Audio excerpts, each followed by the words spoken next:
if you have scored every component in each of your projects and they cannot find any flaws in your work, of course you're more likely to score higher than average.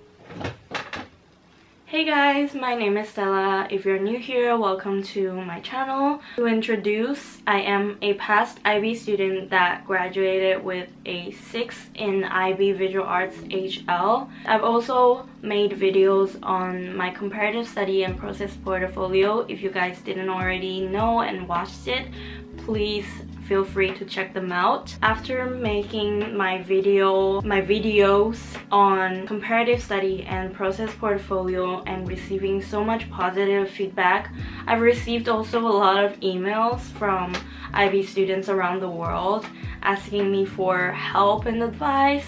So I decided to make a separate, clearer video that just explicitly highlights 5 essential tips to score higher in IB Visual Arts. This is advice that I've gathered from my experiences as a past IB student, as well as from common questions that keeps being asked. So yeah, without further rambling from me, let's begin with the video. Tip number 1, try to find as many grade 6/7 student examples as you can. In terms of this, I would suggest asking your tutors, or just, I'm sure you can find some online. I have found some online. It's not impossible. I think this is a perfect way to sort of give guidance to those students who are feeling especially lost in trying to find a theme or trying to just anything.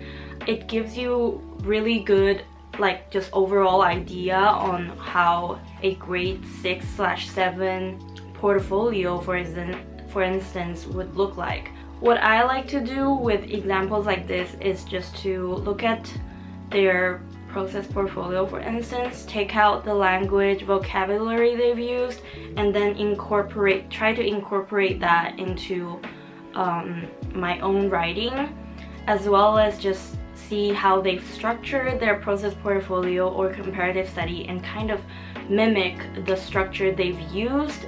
That can never go wrong. Just basically try to see what they've done and also do the same thing but using your own words. Otherwise it's considered plagiarism, obviously. So yeah, that's my first tip. Tip number 2 is to correctly use as many art or technical terms as you can. For instance, in the analysis of formal elements in the comparative study, you are required to analyze color. Use words like color, space, tone, saturation, exposure, perspective, anything. Just go look up art vocabulary and just take a list of vocabulary from different websites and incorporate that in your own works. And just use more complex vocabulary in general. Even if it's not art terms, try to use more fancy schmancy language, as I like to call it.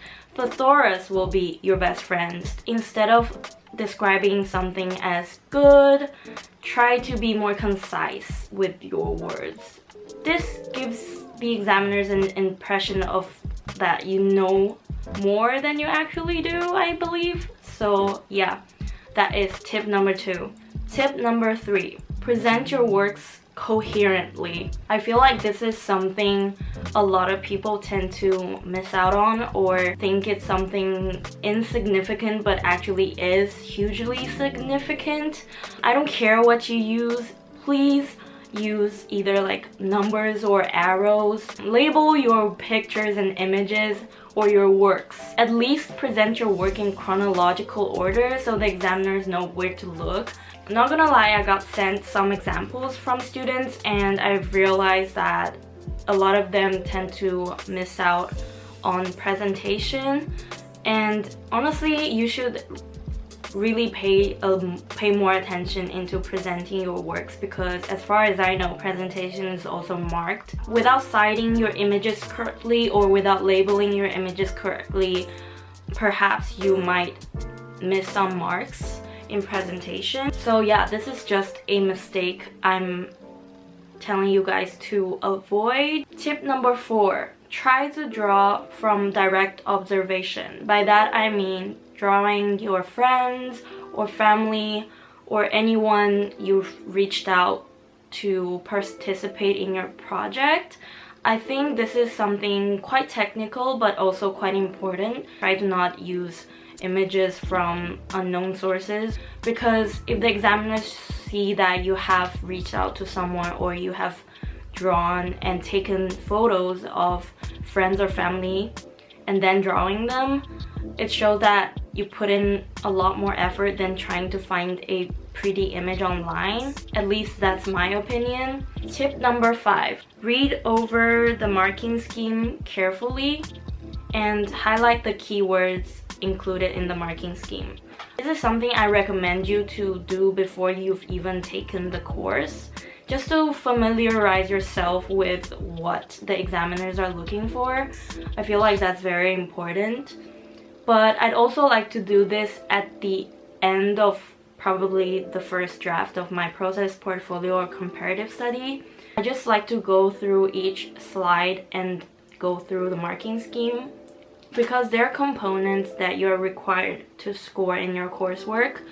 And yeah, going through each slide and just circling, oh, I've reached this component, I've reached this component, but I haven't reached this component. Maybe I should work on what I'm missing out on. If you guys know what I mean.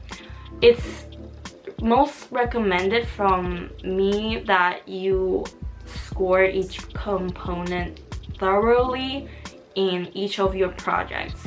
If you have scored every component in each of your projects and they cannot find any flaws in your work, of course you're more likely to score higher than average. Yeah, I think that's kind of something I've concluded after perfecting my process portfolio or comparative study over and over again. I think that wraps up this video of 5 essential tips you need to know to score higher in IB Visual Arts. I hope you guys found this video useful, and of course please share this video to anybody that needs it.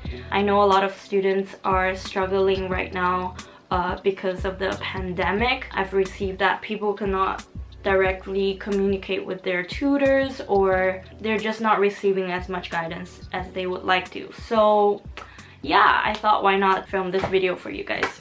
So if you guys found this video useful, please comment down below and let me know. It makes me so happy hearing feedback from you guys that my video has helped you during a difficult time. Other than that, of course, give this video a like or subscribe to my channel.